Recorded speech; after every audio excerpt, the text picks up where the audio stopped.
नमस्कार दोस्तों, हर संडे की तरह आपके साथ जुड़ चुका हूँ। आप जानते ही हैं कि मैं हर संडे एक वीडियो आपके लिए पेश करता हूँ। उसकी वजह एक ही होती है कि आपको आपके बैंक के परिचालन में आसानी हो और रिज़र्व बैंक के जो गाइडलाइंस या सर्कुलर्स आते हैं या अर्बन कोऑपरेटिव बैंकिंग के बारे में जितनी भी सब्जेक्ट्स होते हैं उसके बारे में आपको कुछ ना कुछ मैं जानकारी देने की कोशिश करता हूँ। ये वीडियो में हिंदी में इसलिए बनाता हूँ कि पूरे देश में चले। There are certain technical aspects for which we have to refer to English language, but then I personally believe that a combination of English and Hindi has become very suitable for all the subscribers and the other general audience which watches these videos. So the last Sunday, you might remember that we were talking about the fraud risk management circular which was issued by Reserve Bank of India on 15th of July 2024. Similar circular was issued to the commercial banks as well. But then the circular which was issued to the commercial bank and the circular which is issued to the cooperative banks, including the state cooperatives and the central cooperative banks and the urban cooperative banks, is a little bit in a diluted version.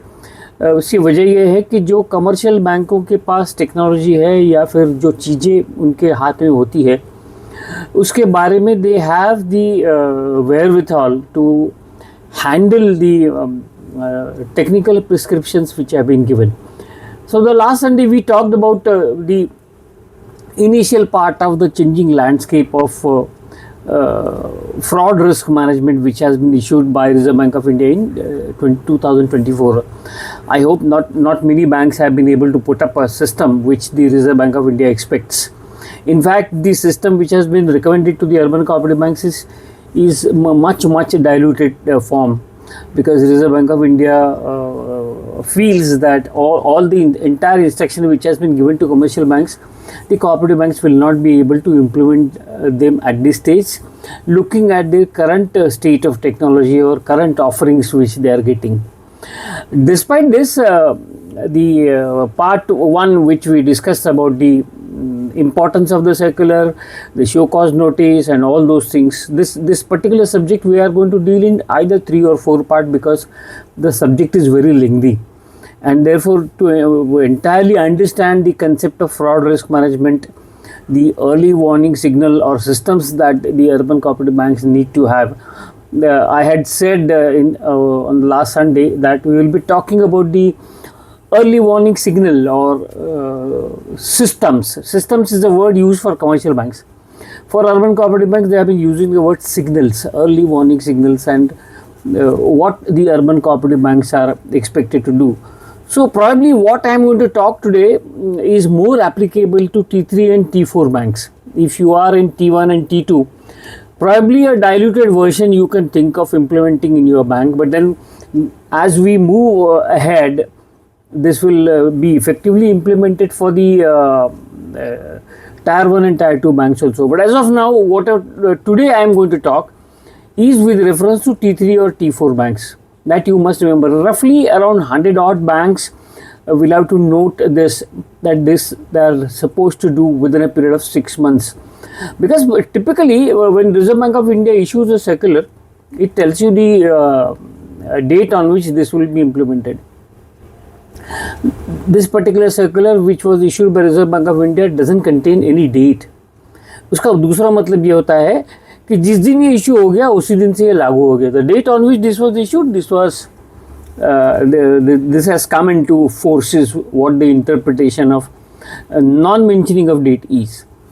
So taking a clue forward, I feel that in couple of areas, in couple of issues, Reserve Bank of India has given a period of 6 months for the banks to implement, because they are also aware that this circular cannot be implemented so quickly, and it requires a lot of time and R&D for the individual bank, depending upon the business, the scale of business, the scale of technology, the geographical reach, so on and so forth. There are several factors which are intertwined in order to design this. I am going to talk today about 2 things. One is what would be the contents of the fraud risk management policy, and I had already clarified last Sunday that the circular is to prevent the fraud.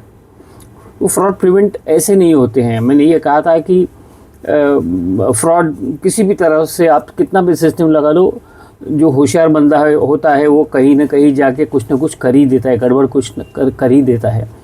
लेकिन इसका मतलब ये नहीं है कि आप system अपना ना सुधारे, सिस्टम को आपको सुधारना ज़रूरी है, क्योंकि आप लोग डिपॉजिटर्स का पैसा इस्तेमाल करके बिजनेस करते हैं। The fair intention behind this particular circular is to protect the interest of depositors, and therefore Reserve Bank of India wants that almost all banks should implement. Of course, T1 and T2 have been kept on the second stage or the third stage of reform that will be introduced by Reserve Bank of India in the days to come.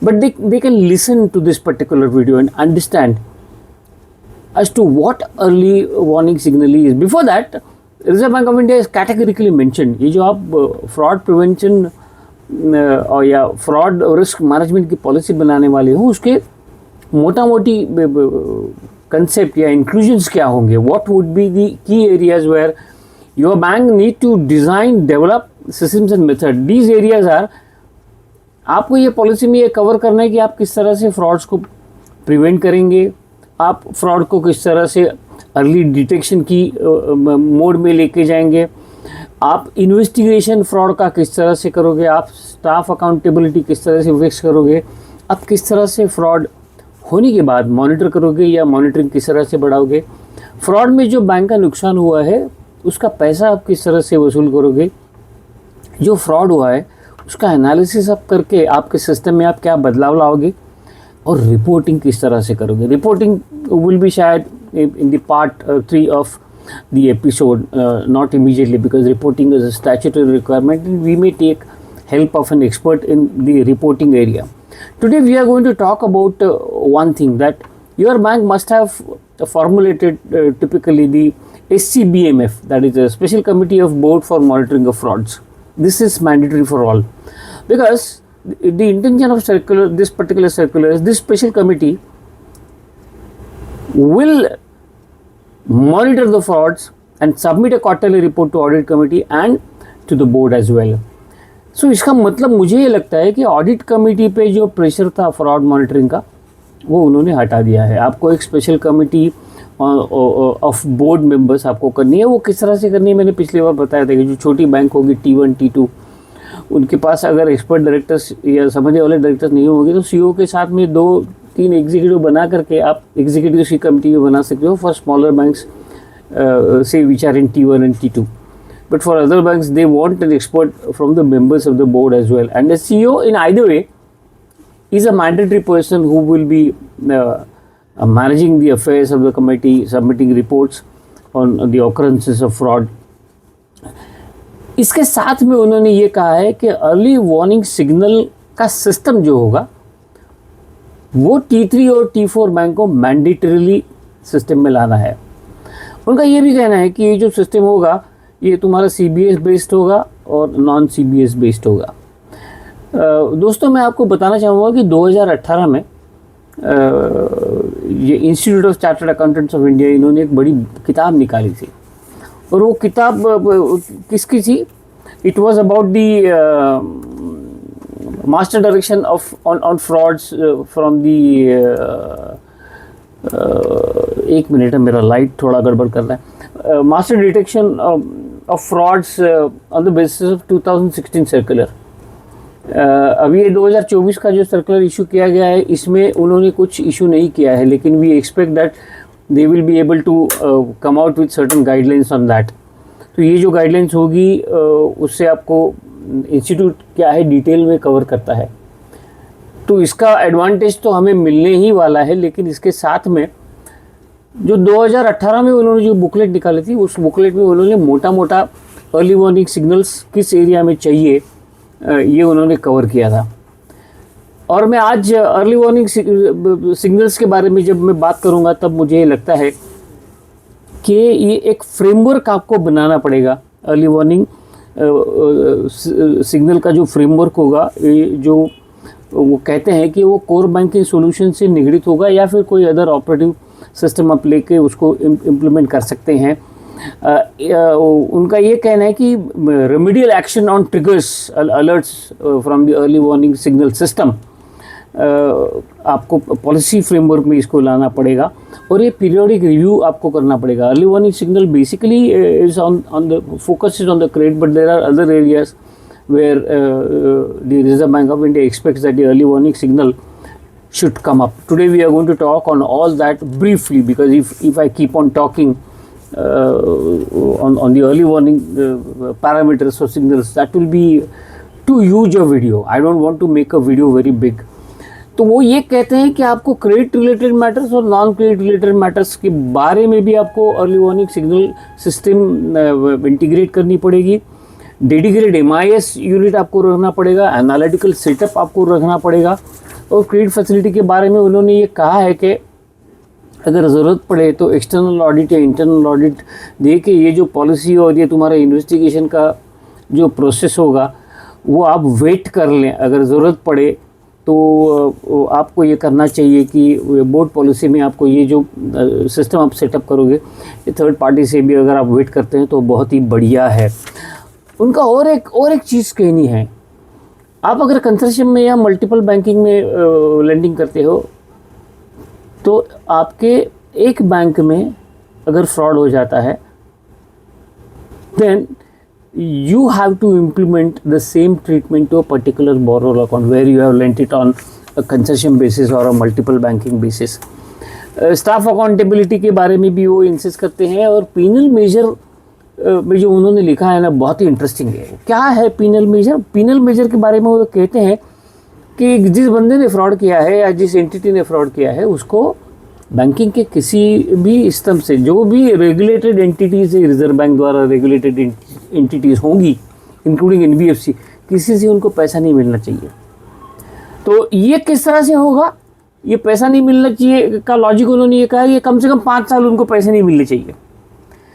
और जिस account में समझो IBC के code के तहत कुछ resolution आपने implement किया है तो उसके बारे में भी उनका ये कहना है कि आपका ट्रीटमेंट जो चालू रखो, लेकिन इसके साथ में जो क्रिमिनल एक्शन चल रहा होगा उसको आपको बंद नहीं करना है. पहली बार उन्होंने इसमें लॉ इन्फोर्सिंग एजेंसीज़ के बारे में रेफरेंसेस अलग से लाए हैं.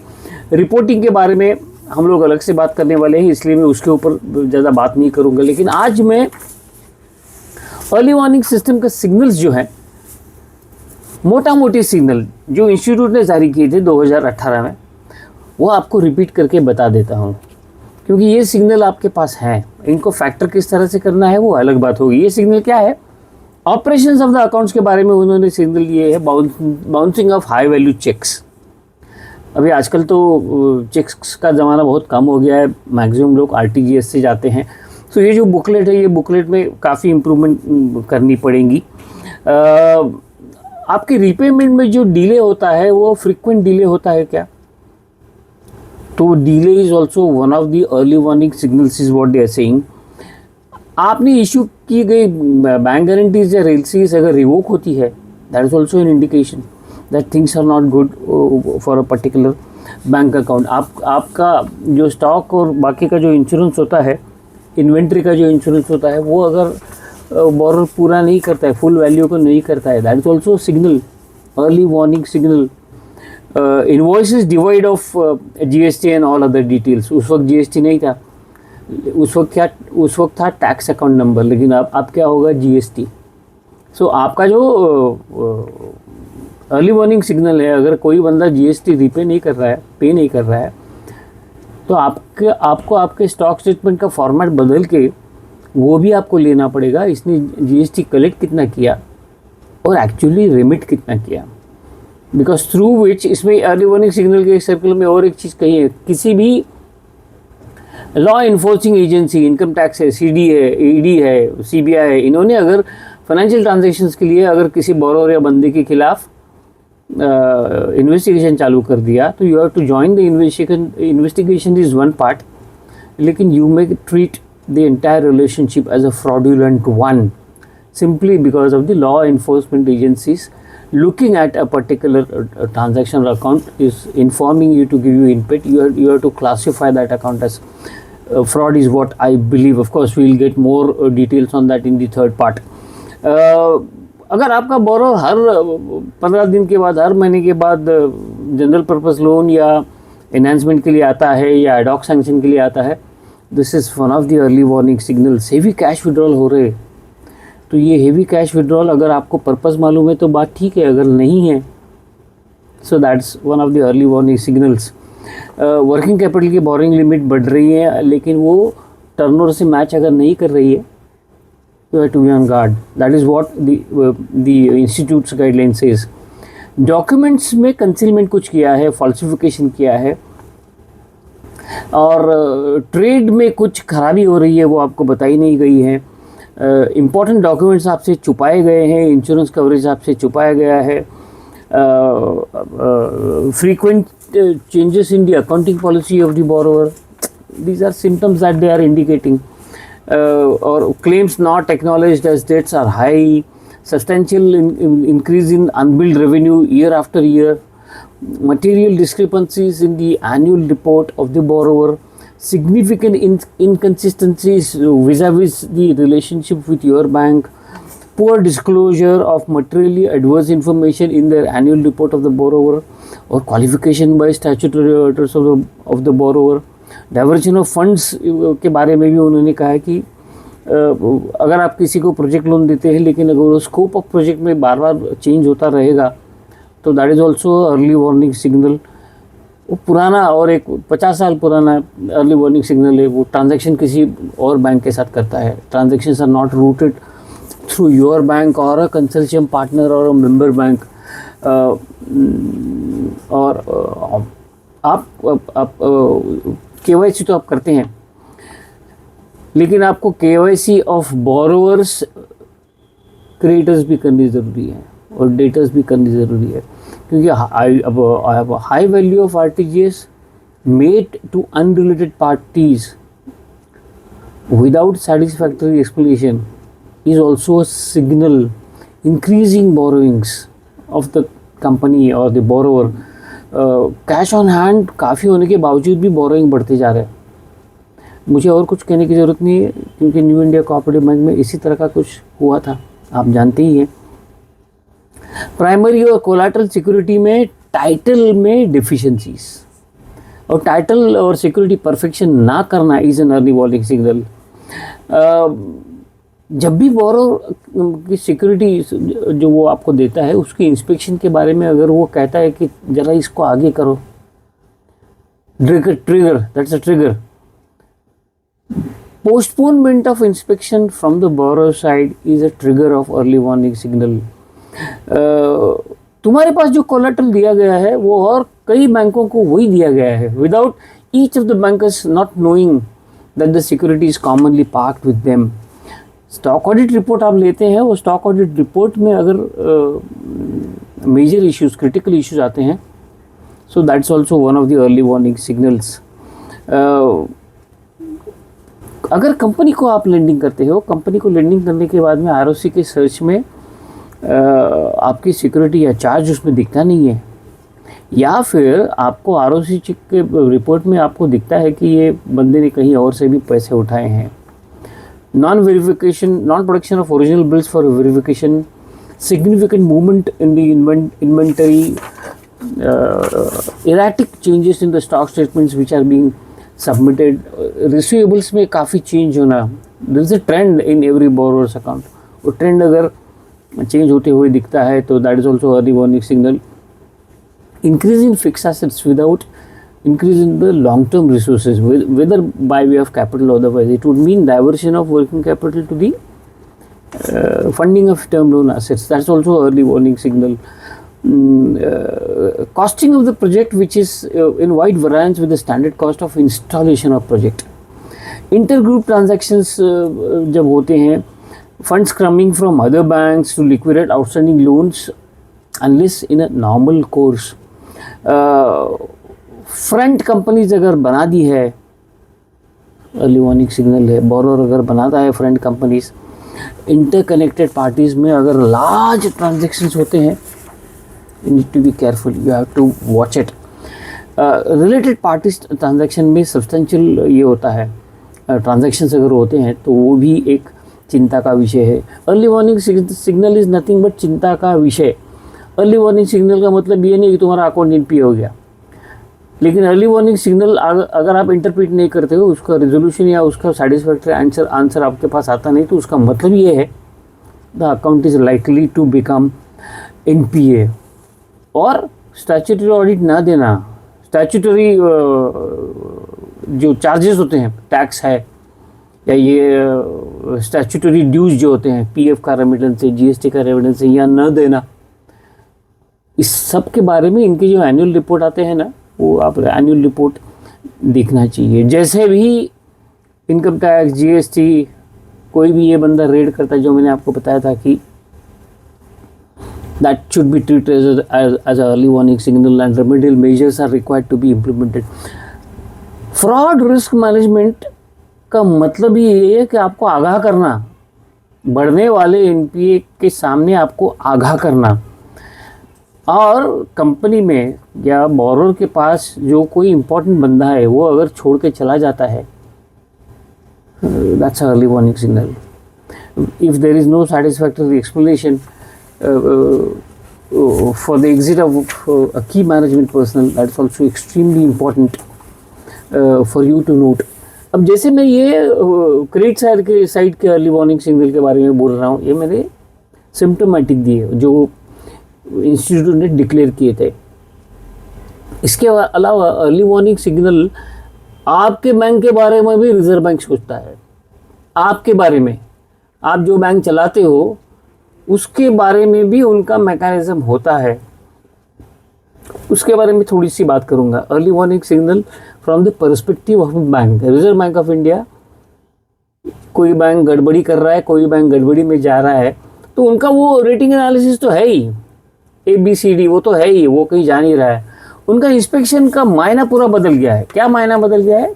They have now shifted the focus on risk analysis report. They analyse the risk, और दुनिया भर की रिस्क होती है जिसको वो एनालाइज करके वो कमेंट देते हैं। अब रिजर्व बैंक का जो इंस्पेक्शन रिपोर्ट आता है उसमें रिस्क एनालिसिस के बारे में, आपके बारे में कुछ ना कुछ लिखा होता है। 2000 एक्शन पॉइंट्स, वो एक्शन पॉइंट पे आप अगर करेक्टिव एक्शन नहीं लेते हो तो रिजर्व बैंक आपको डिग्रेड कर सकता है या आपको पीसीए में धकेल सकता है। अब पीसीए के बारे में तो 3-4 नाम है, उसके बारे में अलग से वीडियो में बना चुका हूँ, वो फिर से बात करने की ज़रूरत नहीं है। लेकिन reserve bank early warning signal bank के बारे में किस तरह से सोचता है? एज ए रेगुलेटर, सबसे पहले तो फाइनेंशियल इंडिकेटर जो होते हैं ना तुम्हारे, जिसमें huge decline in your liquid assets और आपका बोरोइंग्स बढ़ जाना, आपके ऊपर विड्रॉल रिस्ट्रिक्शंस लग चुके हैं, और वो विड्रॉल रिस्ट्रिक्शंस जो 3 महीने के लिए लगा है और फिर से उसके ऊपर एक्सटेंशन अगर आ जाता है, तो ये रेगुलेटर के लिए अर्ली वार्निंग सिग्नल होता है। High loan to deposit ratio, ऐसा कहा जाता है कि आपका CD रेशो 70 तक ठीक है, आप 80 तक जा रहे हो, 85 तक जा रहे हो, for them it is early warning signal and measure to be corrected upon. दूसरा अर्ली वार्निंग सिग्नल उनके लिए क्या है? एसेट क्वालिटी, वो तो आप जानती हैं, उसके बारे में भी ज़्यादा बात नहीं करना चाहूँगा। कंसंट्रेशन ऑफ बोरोइंग्स, आपके 10 अकाउंट को ही आपने सब पैसे दे के रखे हैं, concentration, so that is also one of the early warning signal for the bank. आपका CRAR इम्प्रूव नहीं हो रहा है, आप 9 के नीचे हो, कल जाके 12 के नीचे भी अगर रहोगे, सो that is also early warning signal for reserve Bank of India. आपका प्रॉफिट नहीं हो रहा है, आप जानते हो, if you do not make profit in a year, तो 2 साल के बाद तो आप PCA में घुस जाते हो। So that is also early warning signal. आपका rate of return on asset is a key ratio, don't let it fall below 1%। एक आध बार हो जाता है कि हायर प्रोविजनिंग की वजह से NPA बढ़ गए, तो आपका rate of interest, rate of return on assets comes below 1%, but then that there is a scope for improvement, but then this is also seen by them। आपके ऑपरेटिंग एक्सपेंसेस बढ़ जाना vis-a-vis your operating income, and then market signals. दुनिया आपके बारे में क्या बोल रही है, दुनिया आपके बारे में किस तरह से सोचती है। देयर आर इनपुट्स, आपको पता है रिजर्व बैंक ऑफ इंडिया जो हर एक ज़िले में बैंक्स होती हैं उनके बारे में पेपर में आता है, तो मेजर पेपर में अगर आता है तो वो लोग कटिंग पकड़ के रखते हैं और कटिंग के ऊपर कंसर्न एसएसएम को उसका इनपुट आ जाता है कि ये बैंक के बारे में ऐसा ऐसा न्यूज़ आया है. So that is an early warning signal for them. They try to do it and then there are governance issues. की मैनेजमेंट पर्सनल अगर टर्नओवर बड़ा हो गया तो बहुत बड़ी बात हो जाती है. और रिजर्व बैंक ऑफ इंडिया इसीलिए चाहती है कि अगर की मैनेजमेंट पर्सन जाते हैं तो आपको उनका एग्जिट इंटरव्यू लेना है. Reserve Bank would like to understand why the people are leaving your bank. Weak internal control और ऑडिट फाइंडिंग्स के ऊपर आपके तरह से कुछ काम नहीं हो रहा है. और रिजर्व बैंक का इंस्पेक्शन आता है, वो 10 दिन आते हैं. 10 दिन में आपके 355 दिन का जो कामकाज है. मैं क्यों 355 बोल रहा हूँ, 10 दिन तो वो आपके साथ रहते हैं. टेक्निकली वो 365 डेज का आपका कामकाज देखते हैं. And if they find that there is no improvement over previous year as to on the findings what that they have been recorded in the inspection report and there is no improvement and the corporate governance is lacking, there is too much interference from the members of the board in the administration, that is also not viewed very nicely by the regulator. These are considered to be early warning signals about a bank from the perspective of a regulation. And then there are operational problems. आपके customers के complaint बढ़ गए हैं, आपके operation loss हो रहे हैं, आपके यहाँ बहुत सारे फ्रॉड हो रहे हैं, आपका जो CBS है वो ढंग से नहीं चल रहा है, आपके CBS में प्रॉब्लम है, you are not improving on CBS. Now these are and the other various factors like economic adverse industry trends, all those things are considered by the Reserve Bank of India. आपको पता नहीं होगा लेकिन मैं आपको बता ही देता हूँ. On the basis of early warning signals, bank failure prediction models regulators use करते हैं. वो मैथमेटिकल मॉडल्स होते हैं, जैसे logistic regression, discriminant analysis, neural network, support vector machines. All these are from the regulatory perspective. They try to evaluate कि आपके fail होने के चांसेस कितने हैं. तो वो अगर आपको बोल रहे हैं आपको आपके यहाँ अर्ली वार्निंग सिग्नल होना चाहिए, आपके सिस्टम में होना चाहिए, not only from the depositors perspective but from the perspective of advances as well. ये अगर आप इंस्टॉल कर लेते हैं, there are several software companies which are selling the early warning systems to the commercial banks. अब ये जो diluted circular है, ये सर्कुलर को पकड़ के हमें हमारे यहाँ पे specially for the T3 and T4 banks, they should have system, make use of technology to detect the signals from the transactions in the account. हम तो हमेशा यही सोचते हैं कि जो NPCI का रिपोर्ट आता है ट्रांजैक्शन के बारे में उसको ही हम पकड़ के चलते हैं. ऐसा नहीं है. The fraud identification report which is submitted by NPCI, which is based on transactions, on that basis you can design your own system. For example, अगर किसी बैंक में एवरेज बैलेंस 50,000 है, एवरेज क्रेडिट उसमें आता है 4 या 5 लाख का साल का, उसमें अचानक से 50 लाख आ गए या उसका एवरेज बैलेंस अचानक से 5 लाख हो गया, इसका मतलब फ्रॉड हुआ ऐसा नहीं है. As a banker you must know the reasons. ये रीजंस आपको कब पता चलेंगे, जब आपके पास ट्रिगर होगा. नॉर्मली अभी CBS में क्या हो रहा है कि जो तुम्हारे वर्किंग कैपिटल लिमिट्स हैं उसके ऊपर आपका कंट्रोल ही नहीं है. क्यों कंट्रोल नहीं है? क्योंकि CBS में क्या है, वर्टिकल्स होते हैं. एक वर्टिकल आपका सिर्फ चेक पासिंग का मैकेनिज्म जो होता है, CTS सिस्टम जो होती है, चेक ट्रांजेक्शन सिस्टम में, उसको कंट्रोल करता है. अभी ये जो कंट्रोल करने वाले लोग हैं ना, वो सिर्फ जिसको हम कहते हैं कि चेक को अप्रूव करते हैं, ऑथराइज करते हैं. The reason behind the transaction is not analyzed. So you need to have a system to start with कि हाई वैल्यू चेक्स डिफाइन करो कि वो 25 लाख के जितने भी चेक्स हैं, 25 लाख के ऊपर जितने भी बोरोवर ने या करंट अकाउंट वाले ने चेक दिए हैं, उसके रीजंस क्या है, पर्पस क्या है.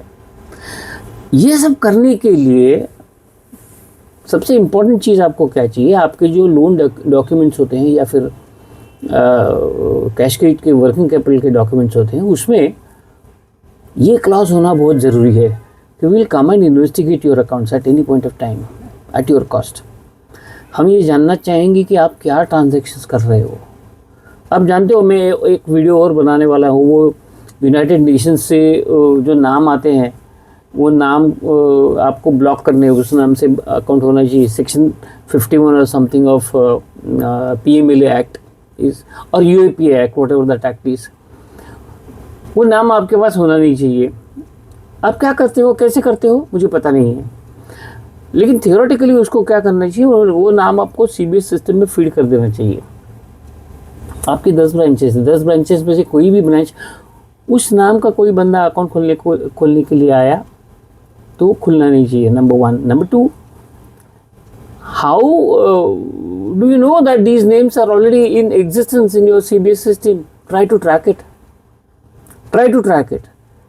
ये जो आतंकवादी हैं अलग अलग नाम से अगर ट्रांजैक्शन करते हैं तो you have to ensure that you have verified Aadhaar and verified PAN before allowing any cash credit limit or credit limit.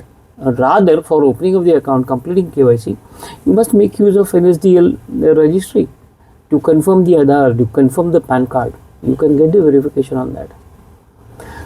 These are various things which you need to implement. Once you implement that, ये जो fraud risk mechanism जो है ना, जिसमें आपको prevention का element मिल जाएगा, detection के लिए आपको काम करना पड़ेगा, कंट्रोल के लिए आपको काम करना पड़ेगा। यू नीड टू हैव और make use of what you call the compliance policies. You have a compliance department. Compliance department को आप ये काम दीजिएगा कि FRM का फॉलोअप ढंग से हो रहा है या नहीं हो रहा है। फ्रॉड रिस्क मैनेजमेंट की जो भी टूल्स है, जो भी आपकी पॉलिसी है, उसके ऊपर आपका क्या काम चल रहा है, ये आपको देखना बहुत बहुत ज़रूरी है। इस विषय के बारे में और एक वीडियो हम बनाएंगे जिसमें हम रिपोर्टिंग और इवेंट्स के बारे में बात करेंगे। So if you like the video, please subscribe to the channel so that you get the notification whenever on a Sunday the video is up. Share it, subscribe and share it to all your banking friends, not only in cooperative banks but otherwise also. I hope you like my videos and therefore you are watching this. Thank you very much for watching my videos. Thank you very much.